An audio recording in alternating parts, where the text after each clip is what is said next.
জমায়েতে নিষেধাজ্ঞা 7 দিনের জন্য নিষেধাজ্ঞা জারি। মাইকিং, পরিচয় প্রকাশ ও গুজব ছড়ানো নিয়েও কড়া কলকাতা পুলিশ। 2 চিকিৎসক সহ 150 জনকে তলব করা হয়েছে। লকেট চট্টোপাধ্যায়কেও নোটিশ লালবাজারের পুলিশকে পাল্টা তোপ প্রাক্তন বিজেপি সাংসদের। সকল জনসাধারণকে জানানো যাচ্ছে, বেলগাছিয়া মিল কলোনি থেকে শ্যামবাজার পাঁচমাথা পর্যন্ত 144 ধারা জারি হয়েছে আজ থেকে 7 দিন পর্যন্ত। আপনারা কেউ ওই রাস্তার উপরে একসাথে জমায়েত করবেন না, মিটিং মিছিল করবেন না, অবস্থান বিক্ষোভ করবেন না।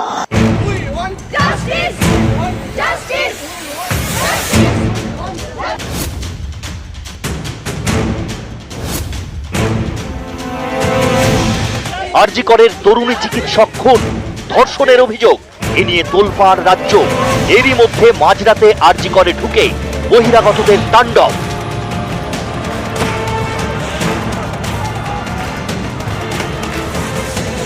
এবার হাসপাতাল লাগোয়া এলাকায় শান্তি বজায় রাখতে কড়া কলকাতা পুলিশ।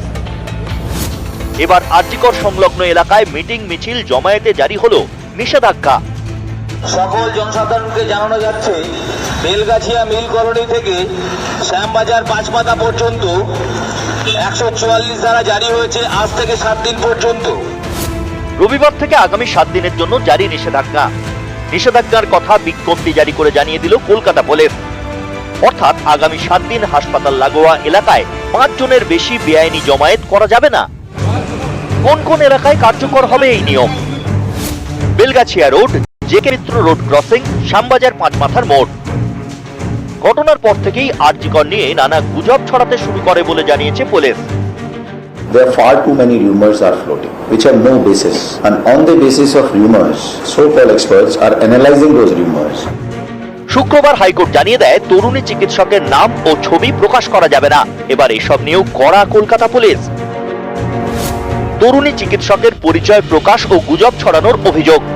2 চিকিৎসক সহ 150 জনকে তলব করেছে লালবাজার। নোটিশ পাঠানো হয়েছে বিজেপির প্রাক্তন সাংসদ লকেট চট্টোপাধ্যায়কেও। কত লোককে এরকম ভাবে আটকাতে পারবে? ওনারা বললেন আর চলে গেলাম না, নিশ্চয়ই যাব। আমাদেরও দেখতে হবে যে আমাদের সোশ্যাল মিডিয়ায় চোখ না দিয়ে তারা যদি আজকে মানে সিবিআই কে সাহায্য করতো, প্রমাণটা লোপাট না করতো, সেটা মনে হয় আরো ভালো হতো বাংলার জন্য। বাংলা কোনো দিকে তাদের মাথা ঘোরাতে চায় না, চোখ ঘোরাতে চায় না। বাংলা জাস্টিস চায়। আপনারা কেউ ওই রাস্তার উপরে একসাথে নিউজ 18 বাংলা। মিটিং মিছিল করবেন না, অবস্থান বিক্ষোভ করবেন না।